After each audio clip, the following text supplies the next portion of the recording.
अब तक आपने सुना कि कैसे रिहाना की कहानी ने सबको झकझोर कर रख दिया है। एक ऐसी कहानी जिसमें इंसान की दरिंदगी नहीं बल्कि एक अनदेखी शैतानी ताकत का साया है। रिहाना के अब्बू अम्मी पर पुलिस का शक गहरा रहा था, लेकिन हसन के बयान ने कहानी को एक नया मोड़ दिया। उसने पुलिस को बताया कि रिहाना की यह हालत कब्रिस्तान के पास हुई एक अजीब घटना के बाद हुई है, और अब अस्पताल से खबर आती है कि रिहाना होश में आने के बाद खुद को ही चोट पहुंचा रही है। पुलिस, हसन और रिहाना के अब्बू अम्मी सभी को अब एक ऐसी सच्चाई का सामना करना पड़ रहा था जिस पर यकीन करना मुश्किल था। तो चलिए अब आगे की कहानी शुरू करते हैं। कहानी में आगे बढ़ने से पहले आपसे एक छोटा सा निवेदन है कि अगर आपको हमारी कहानियां पसंद आती हैं तो हमारे चैनल को सब्सक्राइब करके हमारा हौसला बढ़ाए। यह आपका प्यार और सहयोग ही है जो हमें ऐसी ही और भी डरावनी कहानियां आप तक लाने के लिए प्रेरित करता है। पुलिस और रिहाना के मां बाप जल्दबाजी में अस्पताल पहुंचे। जैसे ही वे वार्ड में दाखिल हुए, उन्होंने देखा कि रिहाना नर्सों और डॉक्टरों से लड़ रही थी। 5-5 लोग मिलकर भी उसे काबू में नहीं कर पा रहे थे। रहीम चाचा और पुलिस वालों ने भी उसे शांत करने की कोशिश की, लेकिन रिहाना में बहुत ताकत थी। डॉक्टरों ने उसे शांत करने के लिए इंजेक्शन भी दिया, लेकिन वह भी बेअसर रहा। अचानक रिहाना ने जोर से चीख मारी और एक अजीब, गहरी और डरावनी आवाज में बोली, तुम लोग मुझे रोक नहीं सकते, वह सिर्फ मेरी है, सिर्फ मेरी। अब पुलिस को यह समझ आ चुका था कि यह कोई बीमारी या साधारण घटना नहीं है, बल्कि सच में किसी शैतान का कब्जा है। रहीम चाचा, जो इस पूरी स्थिति को समझने की कोशिश कर रहे थे, घबराहट में बोले, साहब, अब हमें किसी मौलवी को बुलाना होगा। यह मामला अब दवाओं या इलाज से ठीक नहीं होगा। इंस्पेक्टर ने गहरी सांस ली और कहा, ठीक है, अगर तुम्हें लगता है कि वह इस स्थिति को संभाल सकते हैं तो बुलाओ उन्हें। रहीम चाचा ने तुरंत अपने एक जानकार मौलवी को फोन किया और पूरी घटना बताई। मौलवी साहब ने गंभीर अंदाज में कहा, मुझे लगता है कि यह किसी जिन्न का असर है। मुझे पहुंचने में थोड़ा समय लगेगा, लेकिन आप लोग रिहाना को शांत रखने की कोशिश करें और किसी भी हाल में उसे अकेला मत छोड़ना। जिन्न हवस के भूखे होते हैं। समय बीतता जा रहा था और रिहाना की हालत लगातार बिगड़ती जा रही थी। वह पूरी तरह से बेकाबू हो चुकी थी, लेकिन मौलवी साहब अभी तक नहीं पहुंचे थे। हर कोई बेचैनी और डर के साये में बस उनके आने का इंतजार कर रहा था। कुछ देर बाद, रात के लगभग 2 बजे होंगे, अचानक रिहाना पूरी तरह से शांत हो गई। उसकी चीखने चिल्लाने की आवाजें एकदम से बंद हो गईं। वह फर्श पर सिर झुकाकर बैठी थी। कमरे में मौजूद सभी लोग डर और उलझन में एक दूसरे की ओर देखने लगे। वह समझ नहीं पा रहे थे कि यह अचानक क्या हुआ। तभी एक अनजान ताकत ने कमरे में मौजूद सभी लोगों को जोरदार धक्का देकर बाहर फेंक दिया। डॉक्टर, नर्स, पुलिसकर्मी और रिहाना के मां बाप सब हड़बड़ाकर जमीन पर गिर पड़े। ऐसा लगा जैसे किसी अनदेखी शक्ति ने उन्हें जबरदस्ती कमरे से बाहर निकाल दिया हो।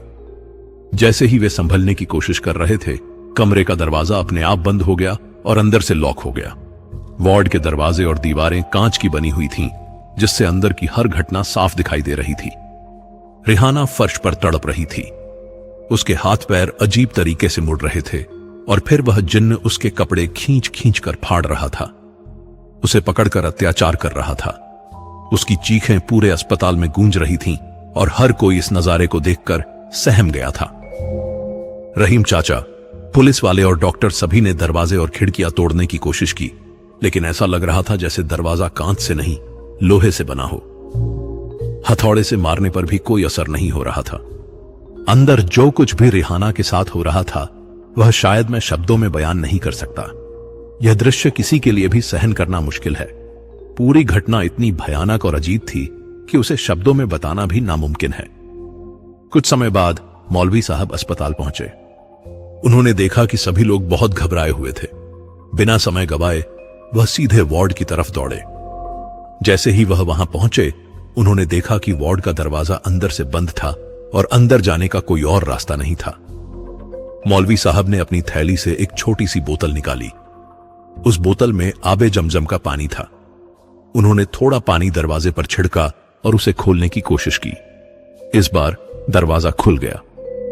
जैसे ही दरवाजा खुला, अंदर मौजूद जिन्न ने मौलवी साहब पर हमला कर दिया और एक जोरदार थप्पड़ मारा। थप्पड़ इतना जोरदार था कि मौलवी साहब दूर जा गिरे।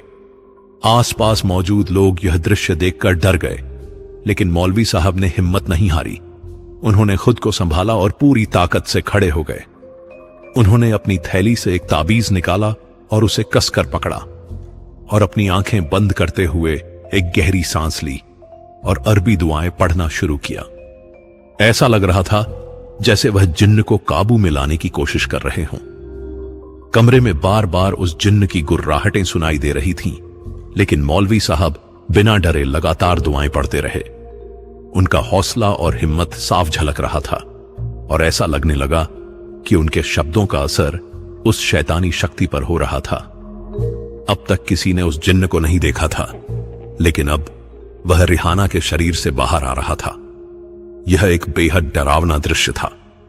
वह जिन्न पूरी तरह लाल था, जैसे उसकी खाल उतरी हुई हो और उसके शरीर की नसें और मांसपेशियां साफ दिखाई दे रही थीं। उसका आकार बड़ा और भयानक था। उसकी मौजूदगी से कमरे में हर कोई कांप उठा। मौलवी साहब ने तुरंत अपने ताबीज का सहारा लिया और जिन्न को काबू में करने की कोशिश करने लगे। उन्होंने सख्त आवाज में पूछा, कौन हो तुम और यहां क्यों आए हो? जिन्न ने गहरी और डरावनी आवाज में जवाब दिया, मेरा नाम शैतान है। मुझे 87 साल पहले पुराने कब्रिस्तान में दफन किया गया था। इस लड़की ने मुझे वहां से आजाद किया है। अब मैं इसे छोड़कर कहीं नहीं जाऊंगा। यह मेरी है। या तो मैं इसके साथ रहूंगा या इसे अपने साथ ले जाऊंगा। मौलवी साहब ने चेतावनी देते हुए कहा, तुम इंसानों की दुनिया में नहीं रह सकते। मैं तुम्हें हुक्म देता हूं कि इस लड़की को छोड़ दो और जहां से आए हो वहीं वापस लौट जाओ। जिन्न ने एक डरावनी हंसी के साथ कहा, और अगर मैं ना मानूं तो क्या करेगा मौलवी? मैं इसे नहीं छोड़ने वाला। इसके जिस्म की खुशबू, इसका नरम नरम बदन सिर्फ मेरे लिए है। तू चाहे जितनी भी ताकत लगा ले मौलवी, मैं इसे कभी नहीं छोड़ूंगा। यह अब मेरी है। लेकिन मौलवी साहब जानते थे कि इस समस्या को कैसे हल करना है। उन्होंने तुरंत कुरान की आयतों को पढ़ना शुरू किया और अपने हाथ में जो ताबीज थी उसे जिन्न के पास ले गए। जिन्न मौलवी साहब पर हमला करने की कोशिश करने लगा, पर ताबीज की वजह से वह उन पर वार नहीं कर पा रहा था। यह लड़ाई काफी देर तक चलती रही। जिन्न लगातार अपनी ताकत दिखाने की कोशिश कर रहा था, लेकिन मौलवी साहब बिना रुके अपनी दुआएं पढ़ते रहे। मौलवी साहब को यह मालूम था कि यह लड़ाई आसान नहीं होगी। कुरान की आयतों और ताबीज की वजह से जिन्न ज्यादा देर तक मौलवी साहब के सामने नहीं टिक सका। जैसे ही मौलवी साहब ने आयतुल कुर्सी का पाठ शुरू किया और ताबीज का प्रभाव दिखाया, जिन्न की ताकत धीरे धीरे खत्म होने लगी। उसकी खतरनाक मौजूदगी और गुस्से भरी हंसी कम होने लगी। जैसे ही जिन्न कमजोर होने लगा, मौलवी साहब ने अपनी थैली से एक खास बोतल निकाली। उस बोतल के ढक्कन को खोलते हुए मौलवी साहब ने दुआएं पढ़ना जारी रखा और उस जिन्न को चेतावनी दी, मैं आखिरी बार कह रहा हूं शैतान, इस लड़की को छोड़कर यहां से चला जा, नहीं तो पूरी जिंदगी इस बोतल में बंद होकर सड़ता रहेगा। लेकिन जिन्न बहुत ही ढीठ था। उसने भी पलटकर मौलवी को चेतावनी दी, तेरी क्या औकात है मौलवी जो तू मुझे बंद करेगा? मैं तेरी पूरी नस्ल को बर्बाद कर दूंगा। मौलवी साहब ने बिना डरे उस बोतल को कमरे के बीच में रखा और दुआएं पढ़ते हुए उस जिन्न पर आबे जमजम का पानी छिड़कने लगे। जैसे ही वह पाक पानी जिन्न पर पड़ा, उसका जिस्म जलने लगा। जलने और दर्द के मारे वह तड़पते हुए चिल्लाया, तू गलती कर रहा है मौलवी, रुक जा, रुक जा।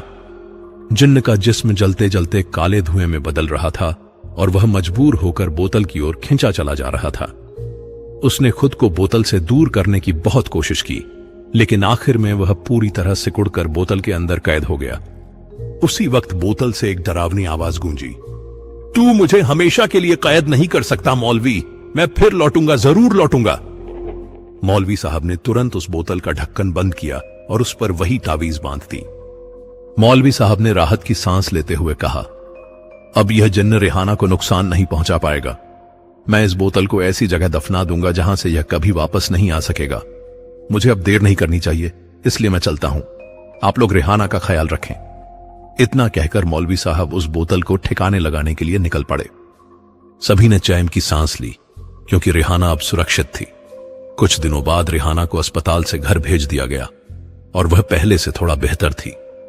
रिहाना का परिवार इस पूरी घटना को एक बुरा सपना समझकर भूलने की कोशिश कर रहा था, लेकिन किस्मत को कुछ और ही मंजूर था। जिस शैतान को वे भूलने की कोशिश कर रहे थे, वह अब एक नए रूप में रिहाना की जिंदगी में आने वाला था। कुछ दिनों बाद रिहाना ने महसूस किया कि अचानक उसके शरीर में कुछ बदलाव हो रहे हैं। उसने देखा कि उसका वजन तेजी से बढ़ रहा है और उसका शरीर अजीब तरीके से हरकतें कर रहा है, जैसे बार बार उल्टी होना और पेट में एक गहरा, बर्दाश्त न होने वाला दर्द महसूस होना, जैसे कोई नुकीली चीज अंदर चुभ रही हो। लेकिन रिहाना के परिवार ने इसे मामूली बुखार समझा और सोचा कि शायद उसने बाहर का कुछ खा लिया होगा। उन्होंने घर के नुस्खे अपनाए और रिहाना को आराम करने के लिए कहा, लेकिन जैसे जैसे दर्द बढ़ता गया, उसकी हालत और खराब होने लगी। रिहाना रातों को ठीक से सो भी नहीं पा रही थी और उसकी बेचैनी हर किसी को परेशान कर रही थी। लेकिन एक शाम जब उसका दर्द हद से ज्यादा बढ़ गया और वह लगभग बेहोश हो गई, तो उसे तुरंत अस्पताल ले जाया गया। अस्पताल में डॉक्टर ने रिहाना की जांच की और जब उसकी रिपोर्ट सामने आई तो डॉक्टर उसे देखकर हैरान रह गए। रहीम चाचा ने डॉक्टर से पूछा, क्या हुआ डॉक्टर साहब, रिपोर्ट्स में सब ठीक तो है ना? डॉक्टर ने गंभीर होकर कहा, रिपोर्ट्स के हिसाब से रिहाना पेट से है।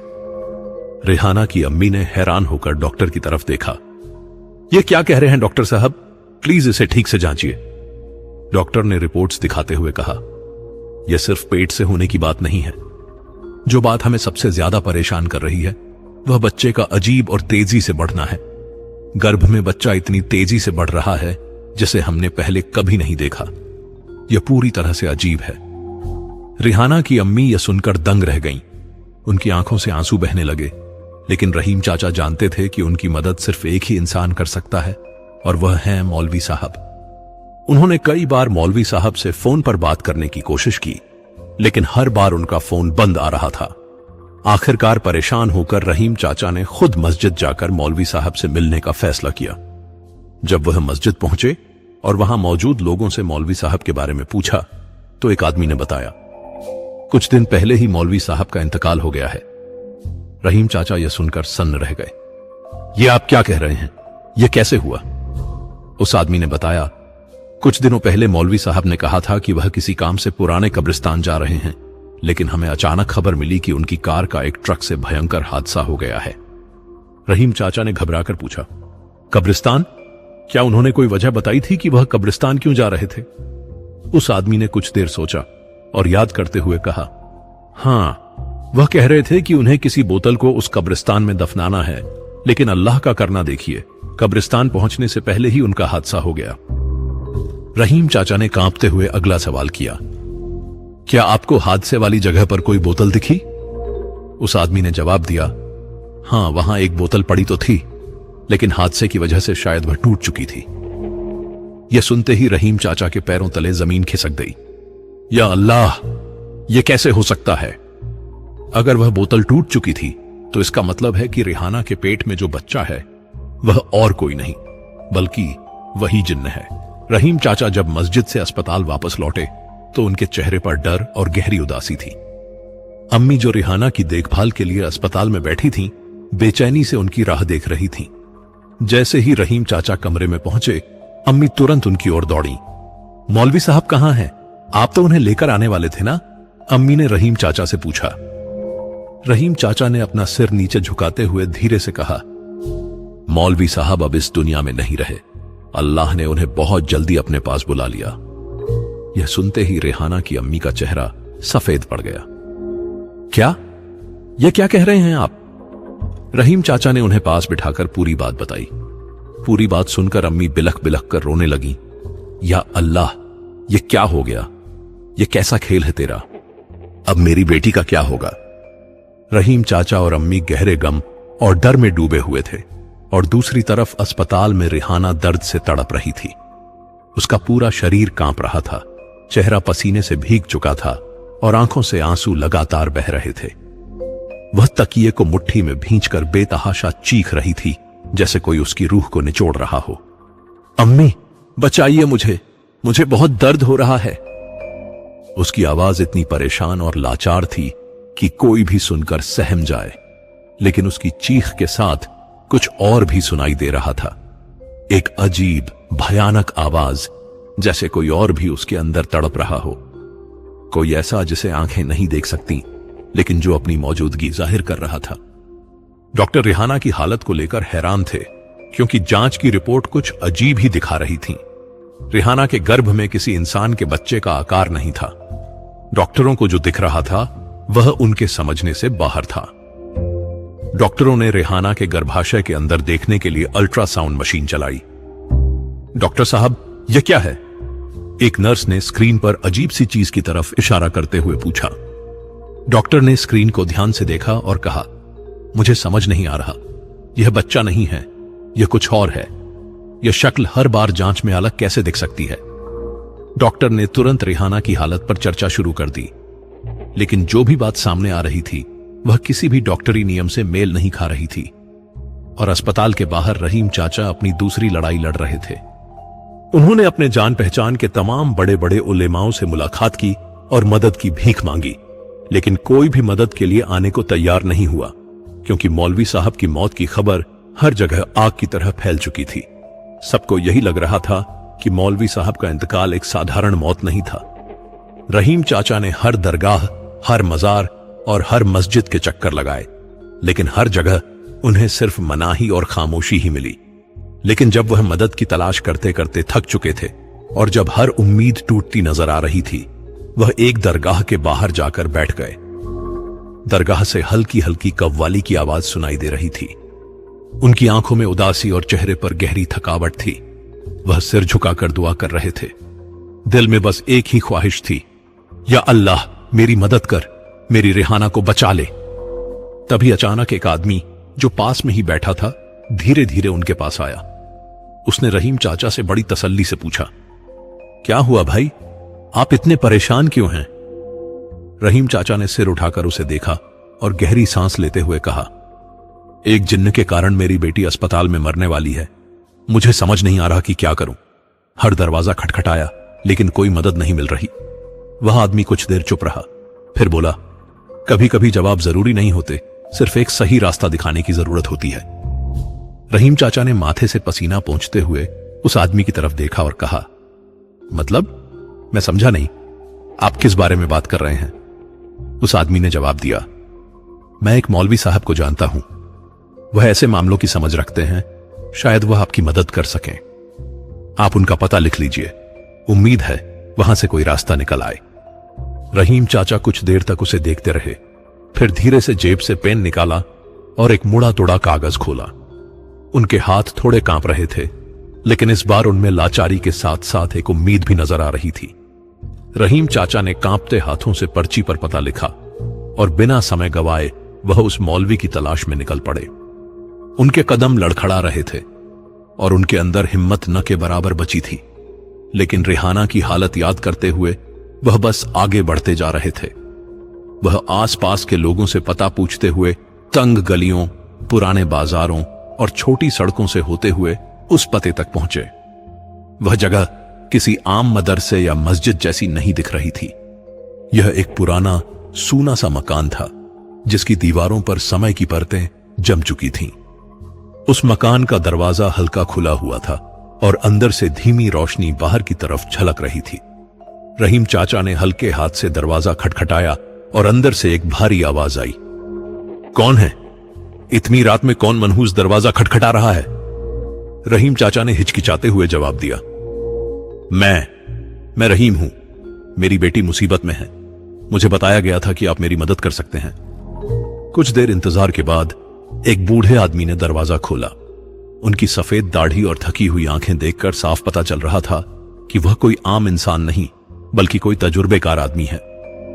उन्होंने बिना कुछ कहे कुछ देर सिर्फ रहीम चाचा को ध्यान से देखा, फिर लंबी सांस भरकर उन्हें अंदर आने का इशारा किया। रहीम चाचा अंदर जाकर एक कुर्सी पर बैठ गए और अपने दोनों हाथ जोड़ते हुए मौलवी साहब के सामने गिड़गिड़ाने लगे। मौलवी साहब, अल्लाह का वास्ता, हमारी मदद करें, मेरी बेटी पर रहम करें।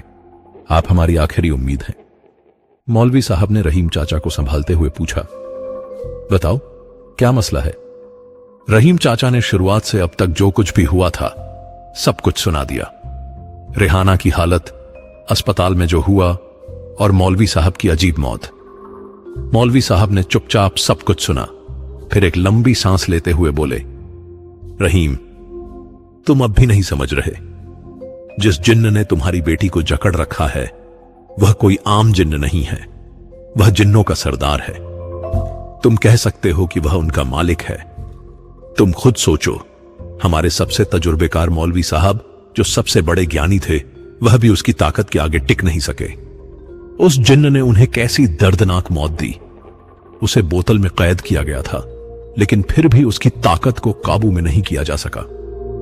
मुझे पता है कि तुम मौलवी साहब की मौत को बस एक हादसा समझ रहे हो, लेकिन वह दरअसल उस जिन्न की ताकत का सबूत है। यह मामला मामूली नहीं है रहीम। मैं चाहकर भी तुम्हारी मदद नहीं कर सकता। मुझे माफ कर दो।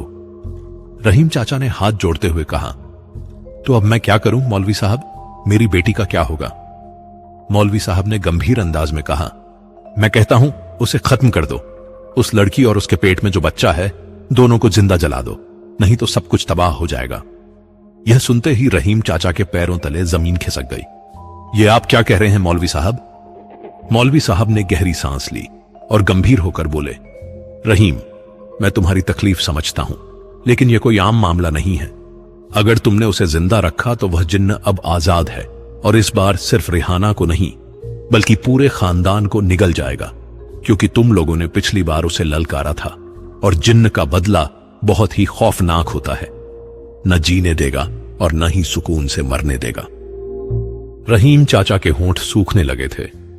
उन्होंने अपने गले से थूक निगलते हुए कहा, मौलवी साहब, वह मेरी बेटी है, मैं ऐसा कैसे कर सकता हूं? मौलवी साहब की आंखों में कोई नरमी नहीं थी। उन्होंने सख्त अंदाज में कहा, रहीम, अब वह तुम्हारी बेटी नहीं रही। वह जिन्न की रखैल बन चुकी है, और उसके पेट में पल रहा बच्चा इंसान नहीं, एक शैतानी औलाद है। यह सुनते ही रहीम चाचा का खून खौल उठा। उन्होंने गुस्से से मौलवी को डांटते हुए कहा, यह कैसी बेहुदा बातें कर रहे हैं आप? आपसे उम्मीद थी कि आप मदद करेंगे, मगर आप हमें हमारी बच्ची का कत्ल करने को कह रहे हैं। हमें नहीं चाहिए आपकी यह बेहुदा सलाह। रहीम चाचा गुस्से में उठ खड़े हुए। आखिर कौन से मां बाप अपनी बेटी के लिए ऐसी बातें सुन सकते हैं? मौलवी साहब ने गहरी सांस ली और गंभीर अंदाज में बोले, अगर तुमने उसे जिंदा रखा तो यह जिन्न की औलाद सिर्फ तुम्हारे खानदान को नहीं बल्कि दूसरी औरतों को भी अपना शिकार बनाएगी। यह हवस का भूखा है रहीम, और अगर तुमने कुछ नहीं किया तो समाज के लोग खुद इसे अंजाम देंगे। फिर न तुम कुछ कर पाओगे और न मैं उन्हें रोक पाऊंगा। तुम्हारे पास वक्त बहुत कम है, फैसला तुम्हें ही करना होगा। रहीम। मौलवी साहब की बातें सुनकर रहीम चाचा का सिर चकराने लगा था, और बाहर कहीं दूर से अजान की आवाज सुनाई दे रही थी। गुस्से और लाचारी से भरे हुए वह वहां से निकल गए, लेकिन उस मौलवी की बातों ने रहीम चाचा के दिल में डर और बेचैनी पैदा कर दी थी। उनके मन के किसी कोने में यह ख्याल बैठ गया था कि मौलवी जो कह रहे हैं वह शायद सच हो सकता है। अगर कोई दूसरा रास्ता नहीं मिला तो शायद लोग उनके परिवार को खत्म करने पर उतर सकते हैं। इस तरफ रहीम चाचा मदद की तलाश में दर दर भटक रहे थे, और वहीं अस्पताल में अम्मी बेचैनी से रहीम चाचा का इंतजार कर रही थीं। उनके दिल में अभी भी यह उम्मीद थी कि रहीम चाचा कहीं से कोई मदद लेकर वापस लौटेंगे, लेकिन अस्पताल में डॉक्टर रेहाना की बिगड़ती हालत और पहले हुई भयानक घटनाओं को लेकर परेशान थे। बीते हादसों ने न सिर्फ डॉक्टरों को बल्कि पूरे अस्पताल के स्टाफ को डरा दिया था, और मामला धीरे धीरे अस्पताल के बाहर भी फैलने लगा था। और अस्पताल प्रशासन अब अपनी इज्जत और नाम को लेकर चिंतित था। उन्हें डर था कि अगर यही स्थिति रही तो अस्पताल का नाम खराब हो जाएगा। कुछ देर बाद एक डॉक्टर अम्मी के पास आए। उनके चेहरे पर झिझक और परेशानी साफ झलक रही थी। उन्होंने थोड़ी हिचकिचाहट के साथ कहा, देखिए, हम आपकी बेटी की हालत समझते हैं, लेकिन अब यह मामला हमारे बस से बाहर हो चुका है। हमारी सलाह है कि आप रेहाना को किसी और अस्पताल में ले जाएं या फिर अपने घर ले जाएं। यहां रहना अब हमारे लिए और बाकी मरीजों के लिए सुरक्षित नहीं है। डॉक्टर की यह बात सुनकर अम्मी के होश उड़ गए। उन्होंने कांपती आवाज में कहा, डॉक्टर साहब, आप ऐसा कैसे कह सकते हैं? मेरी बेटी की हालत बहुत खराब है, हम उसे लेकर कहां जाए?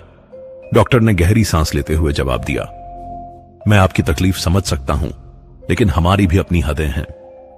यहां जो घटनाएं हुई हैं उसे हम सब ने देखा है। यह हमारे हाथों में नहीं है, हमें माफ कर दीजिए। अम्मी की आंखों से आंसू बहने लगे। वह वहीं कुर्सी पर बैठी रहीम चाचा के लौटने का इंतजार करने लगी। लेकिन रात अभी बाकी थी और अब शुरू होने वाला था रेहाना के परिवार का असली मौत का नाच। कुछ समय बाद रेहाना की अम्मी रहीम चाचा का इंतजार करते करते अस्पताल के इंतजार वाले कमरे में ही सो गई थीं। कब उनकी आंख लग गई उन्हें पता ही नहीं चला, लेकिन अचानक तेज चीखों और भगदड़ की आवाजों से उनकी नींद टूट गई। उन्होंने घबराकर अपनी आंखें खोली और चारों ओर देखा। अस्पताल में भगदड़ मची हुई थी। नर्स, मरीज और डॉक्टर सब अपनी जान बचाने के लिए बाहर भाग रहे थे। अम्मी का दिल तेजी से धड़कने लगा।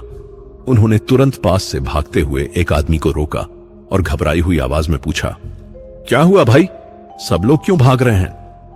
वह आदमी बुरी तरह कांप रहा था। उसकी आंखों में डर साफ झलक रहा था। हांफते हुए उसने जवाब दिया, इस अस्पताल में शैतान है, भागो, अपनी जान बचाओ। यह सुनते ही अम्मी की सांसें अटक गईं। उन्होंने कांपते हुए पूछा, क्या हो रहा है भाई, प्लीज बताइए। उस आदमी ने खुद को संभालते हुए जवाब दिया, वार्ड नंबर 369 में एक लड़की, वह किसी शैतान के कब्जे में है। उसने छोटे बच्चों के वार्ड में घुसकर एक बच्चे को मार डाला। और फिर अम्मी ने पूछा, और फिर क्या? और फिर उस बच्चे की लाश को कच्चा चबाकर खा गई। वह बहुत ही भयानक था और अब वह बाहर आ रही है। अगर बचना चाहती हो तो भाग जाओ। अम्मी का शरीर सुन्न पड़ गया, क्योंकि वार्ड नंबर 369 और कोई नहीं बल्कि रेहाना का था। अम्मी भागते हुए अस्पताल के फोन तक पहुंची और कांपते हाथों से रहीम चाचा को फोन करने लगी। उन्होंने बार बार नंबर मिलाया, लेकिन हर बार फोन व्यस्त आता रहा। अम्मी की आंखों में आंसू भर आए, मगर घबराने का समय नहीं था।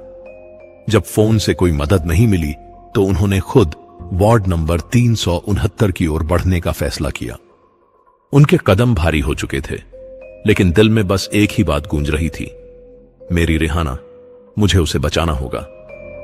अस्पताल का माहौल पूरी तरह बदल चुका था। कुछ घंटे पहले तक जो जगह रोशनी और लोगों से भरी थी, वहां अब सिर्फ अंधेरा और खामोशी थी।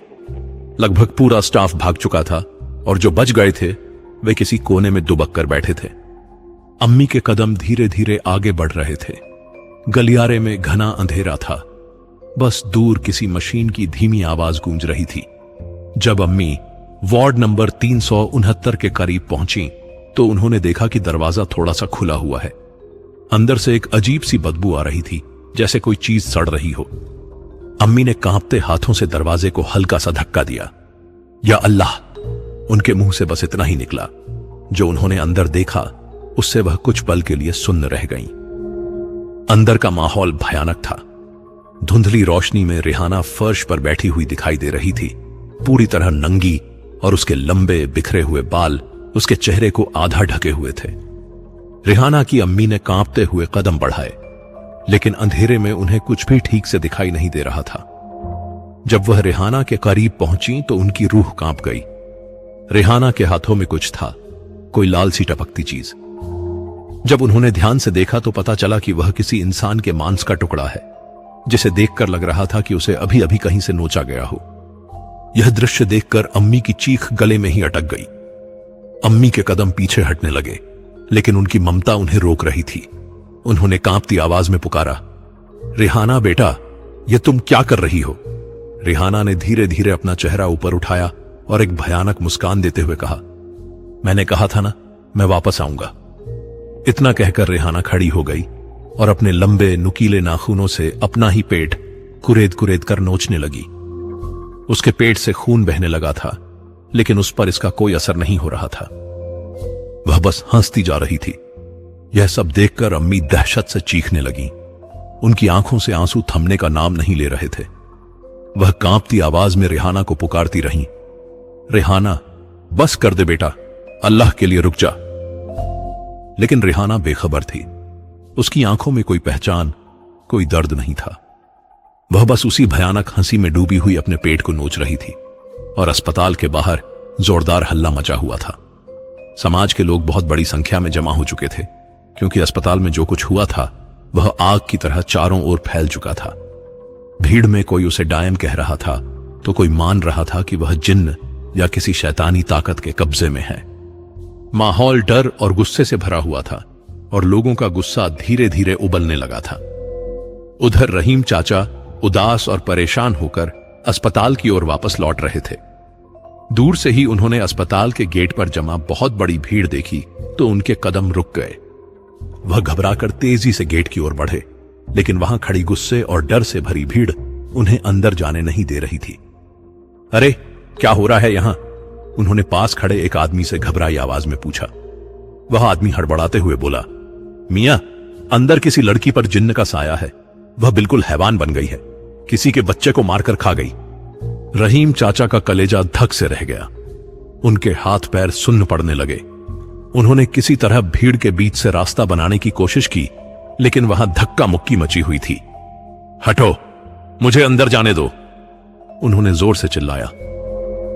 अरे हटो हटो, कोई अपना ही है, भीड़ में किसी ने कहा और कुछ लोगों ने थोड़ा सा रास्ता खोल दिया।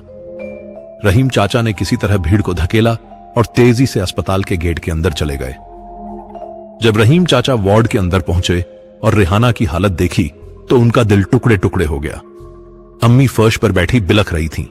उनका पूरा शरीर कांप रहा था। आंखों में लाचारी, चेहरे पर दर्द और दिल में डर, और सामने रेहाना। उसका चेहरा अजीब सी खुशी से भरा हुआ था। आंखों में वहशीपन झलक रहा था। उसके पेट पर गहरे खून से सने जख्म थे, जैसे किसी ने उसे नोच डाला हो, लेकिन दर्द से कराहने की बजाय वह पागलों की तरह हंस रही थी। उसकी हंसी पूरे वार्ड में गूंज रही थी, मन को हिला देने वाली खौफनाक हंसी। रहीम चाचा ने घबराई हुई आवाज में अम्मी से कहा, सुनो, समाज के लोग बाहर खड़े हैं। अगर वह अंदर आ गए तो रेहाना को कुछ भी कर सकते हैं। हमें उसे यहां से निकालना होगा, इससे पहले कि हालात और बिगड़ जाए। अम्मी के चेहरे का रंग उड़ गया। उन्होंने सुबकते हुए कहा, आप रेहाना की हालत देख रहे हो? इस हाल में हम उसे कैसे ले जाएंगे? रहीम चाचा ने रेहाना के पास जाकर धीरे से कहा, बेटा, ये मैं हूं, तुम्हारा अब्बू। प्लीज मेरी बात सुनो, हमें यहां से फौरन निकलना होगा। देखो, बाहर लोग जमा हो चुके हैं, हमें अभी जाना होगा। क्या तुम सुन रही हो? रेहाना ने अपना सिर पीछे झटका और एक भयानक मुस्कान दी। उसकी आंखों में शैतानी चमक थी। उसने हंसते हुए कहा, ए बुढ़े, अगर हिम्मत है तो ले जाकर दिखा इसे यहां से, देखूं जरा कितनी ताकत है तुझमें। और बुढ़िया, तू भी सुन ले, तुम लोगों ने जो करना था कर लिया, अब मेरी बारी है। रहीम चाचा और अम्मी रेहाना की बात सुनकर सन्न रह गए। एक पल को सब कुछ रुक सा गया था, लेकिन बाहर भीड़ का शोर बढ़ता ही जा रहा था। रहीम चाचा की सांसें तेज हो गईं। उन्होंने खिड़की से बाहर झांका। लोग गेट तोड़ने की कोशिश कर रहे थे। हमें रेहाना को यहां से निकालना होगा, रहीम चाचा ने घबराई हुई आवाज में कहा। अम्मी ने लाचारी से रेहाना की ओर देखा। बेटा, चलो यहां से, मैं तेरे आगे हाथ जोड़ती हूं। रेहाना अब भी वही अजीब सी हंसी हंस रही थी, जैसे उसे इस सब की कोई फिक्र ही ना हो। अचानक एक जोरदार धमाके की आवाज आई। वह आवाज गेट टूटने की थी। भीड़ ने गेट और अस्पताल का दरवाजा दोनों तोड़ दिए थे। लोग अंदर घुस आए थे। कुछ के हाथों में लाठियां थीं, कुछ के हाथों में पत्थर। उनके चेहरे गुस्से से भरे हुए थे। निकालो उसे बाहर, वह शैतान की औलाद है, आज इसे जिंदा नहीं छोड़ेंगे। भीड़ धक्का मुक्की करते हुए वार्ड तक पहुंच गई। रहीम चाचा ने भीड़ को रोकने की कोशिश की। सुनो, मैं तुम्हारे हाथ जोड़ता हूं, यह हमारी बेटी है, वह बीमार है, वह कोई शैतान नहीं है। लेकिन कोई सुनने को तैयार नहीं था। अम्मी रेहाना के सामने बैठ गईं, उसे कसकर पकड़ लिया। खुदा के लिए मेरी बेटी को मत छुओ। एक आदमी आगे बढ़ा और रेहाना का हाथ पकड़ लिया। इसे बाहर ले चलो। बाकी लोग उसे घसीटने लगे। अम्मी फूट फूट कर रो रही थीं। रहीम चाचा भीड़ से लड़ने की कोशिश कर रहे थे, लेकिन वे बहुत कमजोर पड़ चुके थे। लेकिन रेहाना, वह किसी भी चीज पर कोई प्रतिक्रिया नहीं दे रही थी। वह बस चुपचाप खड़ी थी। उसके चेहरे पर एक अजीब डरावनी मुस्कान थी। लोग उसे धक्का दे रहे थे, घसीट रहे थे। कुछ ने तो उसे पैरों से लात तक मारी, लेकिन उसने कोई प्रतिक्रिया नहीं दी। न दर्द का एहसास, न कोई चीख, न कोई विरोध। और कुछ लोगों ने तो उसके बालों को पकड़कर उसे घसीटते हुए अस्पताल के बाहर ले जाने की कोशिश करने लगे। भीड़ पागल हो चुकी थी, गालियां दे रही थी, शोर मचा रही थी।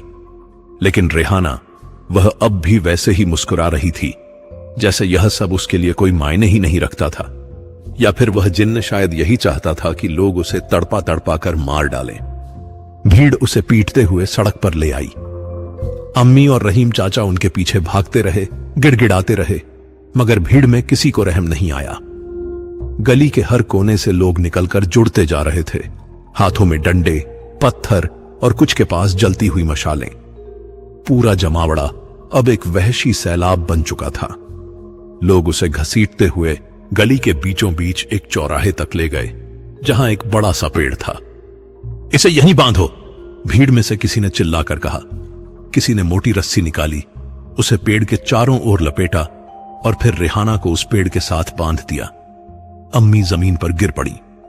खुदा के लिए छोड़ दो मेरी बेटी को। रहीम चाचा ने उनसे रेहाना की जान की भीख मांगी, उनसे मिन्नतें की। मेरी बेटी को छोड़ दो, मैं तुमसे वादा करता हूं, हम यहां से कहीं दूर चले जाएंगे, हम यहां नहीं रहेंगे, बस उसे छोड़ दो। उनकी आवाज में दर्द और तरस था, लेकिन वहां कोई सुनने वाला नहीं था।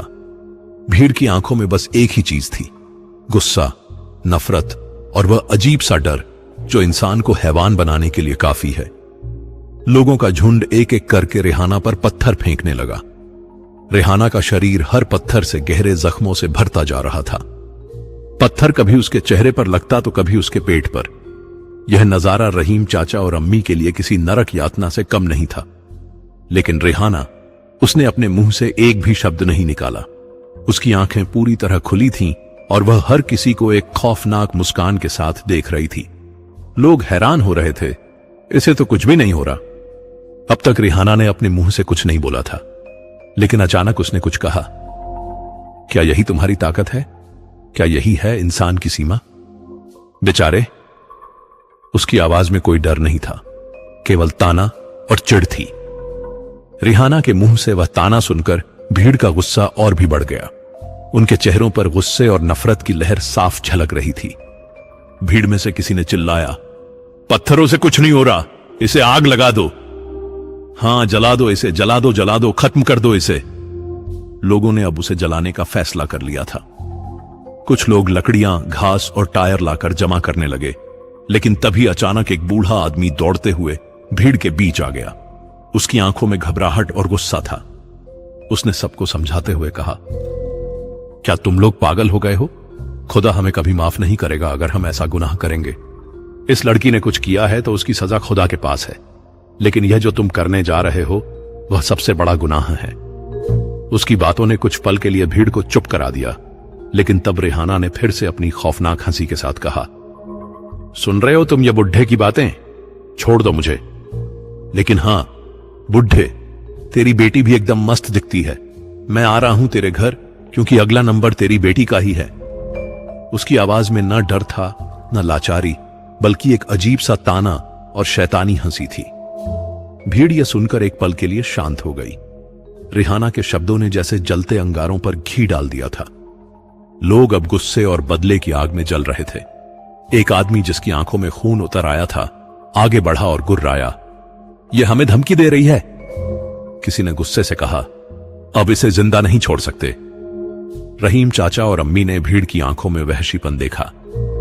उन आंखों में अब बस इंसानियत की जगह शैतानी बदला झलक रहा था। जिन्न अपनी चाल में कामयाब हो रहा था, उसने उनके अंदर नफरत का जहर घोल दिया था। अब बस एक चिंगारी की देर थी और फिर सब खत्म। रहीम चाचा और अम्मी ने सोचा कि अब सब खत्म हो गया है। उन्होंने रेहाना को खो दिया। भीड़ पागल हो चुकी थी। कोई उस पर पेट्रोल उड़ेल रहा था तो कोई उसे जलाने के लिए जलती हुई मशाल लेकर तैयार खड़ा था। रहीम चाचा जमीन पर घुटनों के बल गिर पड़े। उनकी हिचकियां गूंज रही थीं। अम्मी अपने बाल नोच नोच कर चीख रही थीं, मगर किसी को उन पर रहम नहीं आया। लोग चिल्ला रहे थे, चीख रहे थे, जला दो इसे, खत्म कर दो इस मनहूस को। और फिर अचानक रेहाना के करीब एक तेज और भयंकर रोशनी फैल गई और दूर से अजान की आवाज सुनाई देने लगी। हवा का रुख अचानक बदल गया। पेड़ों की टहनियां तेजी से हिलने लगीं, जैसे आसमान भी इस गंदे नजारे पर अपना गुस्सा जाहिर कर रहा हो। हर कोई उस चमक को देखने की कोशिश कर रहा था, लेकिन रोशनी इतनी तेज थी कि खुली आंखों से उसे देख पाना नामुमकिन था। धुएं और उस रहस्यमयी रोशनी के बीच कोई धीरे धीरे बाहर आ रहा था। अम्मी ने अपनी आंखें मलते हुए देखने की कोशिश की। उन्हें कुछ धुंधला धुंधला सा दिखा, और जो उन्होंने देखा उससे उनकी आंखें फटी की फटी रह गईं। वह कांपती हुई चीख पड़ी, मौलवी साहब, ये मौलवी साहब हैं। भीड़ में भगदड़ मच गई। लोग डर के मारे इधर उधर भागने लगे। रहीम चाचा और अम्मी दोनों सदमे में थे। उन्हें यकीन नहीं हो रहा था। रहीम चाचा कांपती आवाज में बोले, मौलवी साहब, क्या यह सच में आप हैं या मेरी आंखें धोखा खा रही हैं? मौलवी साहब हल्के से मुस्कुराते हुए बोले, हां रहीम, यह मैं ही हूं। अल्लाह ने मुझे अपना अधूरा काम पूरा करने के लिए भेजा है। पिछली बार इस जिन्न ने धोखे से मुझे मार डाला था, मगर याद रखना, खुदा के घर में देर हो सकती है लेकिन अंधेर नहीं। यह सुनकर रेहाना अचानक तड़प उठी। उसकी आंखें डर से फैल गईं और उसके अंदर मौजूद जिन्न घबराने लगा। नहीं नहीं, यह नहीं हो सकता। मौलवी, तू वापस नहीं आ सकता, यह मुमकिन नहीं है। उसकी आवाज में गुस्से से ज्यादा डर था। वह पहली बार घबराया हुआ लग रहा था।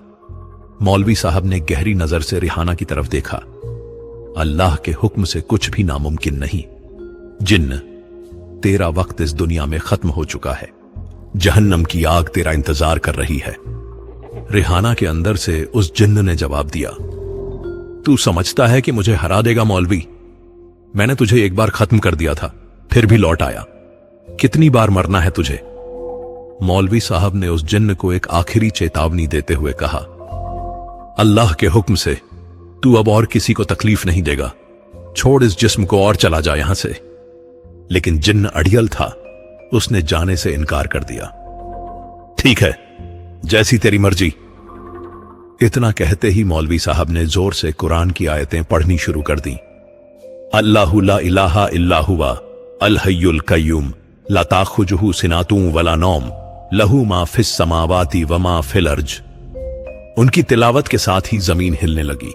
हवा तेज हो गई, जैसे कुदरत भी इस जंग का गवाह बनना चाहती हो। भीड़ अपनी जगह से भागने लगी और रेहाना, उसका जिस्म कांपने लगा। उसकी आंखें उलट गईं। वह दर्द से चीख पड़ी, रुक जा, ये मत पढ़, मुझे यहां से जाने दे। मौलवी साहब ने कोई जवाब नहीं दिया। उन्होंने अपनी तिलावत जारी रखी। जिन्न अब पूरी तरह बेकाबू हो चुका था। रेहाना की आंखों से काले आंसू बहने लगे। उसका जिस्म हवा में उठने लगा। उसकी आवाज अब डरावनी और घुटी हुई लग रही थी, जैसे किसी गहरी खाई से आ रही हो। मौलवी, छोड़ मुझे, छोड़।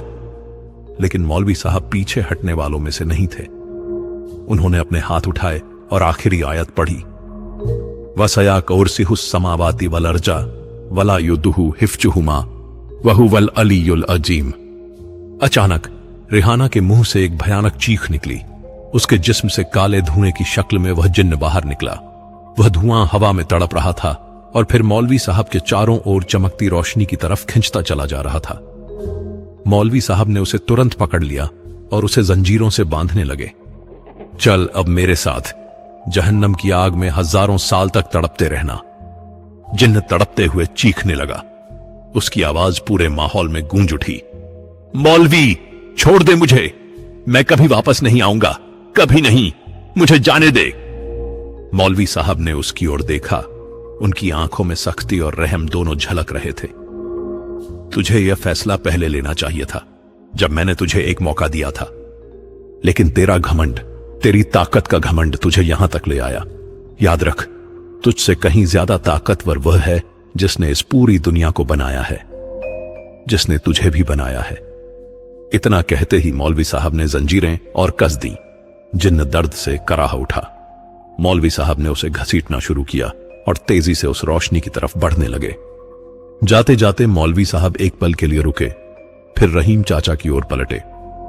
हल्की मुस्कान के साथ उन्होंने विदा लेते हुए कहा, अब मैं जा रहा हूं रहीम, मेरा अधूरा काम पूरा हो चुका है। रेहाना का ख्याल रखना, वह बहुत अच्छी बच्ची है। अल्लाह की रहमत हमेशा तुम्हारे खानदान पर बनी रहेगी। इतना कहकर मौलवी साहब उस चमकती रोशनी में समा गए और अगले ही पल सब कुछ अचानक शांत हो गया। वह जिन्न अब जा चुका था और रेहाना जमीन पर बेहोश पड़ी थी। रहीम चाचा के चेहरे पर रेहाना के लिए राहत थी, लेकिन दिल के किसी कोने में मौलवी साहब के जाने का गम भी था। अब सब कुछ खत्म हो गया है ना? अम्मी ने रहीम चाचा से पूछा। रहीम चाचा ने तसल्ली से जवाब दिया, हां, सब कुछ खत्म हो गया है, लेकिन मौलवी साहब, उन्होंने हमारे लिए इतनी बड़ी कुर्बानी दे दी। सच में वह अल्लाह के ही बंदे थे। रेहाना के जिस्म के जख्म और निशान तो कुछ दिनों में भर जाएंगे, मगर क्या उसके दिल और दिमाग पर पड़े ये डरावने निशान कभी मिट पाएंगे? क्या वह कभी अपनी जिंदगी को पहले जैसा जी पाएगी, या यह डर उसकी हर सांस के साथ जिंदा रहेगा? तो दोस्तों, यह थी हमारी आज की कहानी। अगर आपको यह कहानी पसंद आई है तो नीचे कमेंट में जरूर बताएं। साथ ही अपना नाम और अपने शहर का नाम लिखना न भूलें, ताकि हमें भी पता चल सके कि हमारी कहानियां कहां कहां तक पहुंच रही हैं, और आपके सबसे अच्छे कमेंट्स अगले वीडियो में दिख सकते हैं। तो कमेंट करना न भूलें, और हां, डरावनी डायरी को सब्सक्राइब जरूर करें, क्योंकि यह सिर्फ मेरा चैनल नहीं है, यह आपका चैनल है, हम सबका चैनल है। वीडियो को लाइक करें और अपने दोस्त और परिवार के साथ शेयर करें। जल्द ही एक और डरावनी कहानी के साथ मुलाकात होगी। तब तक के लिए अपना ख्याल रखें और डरते रहें।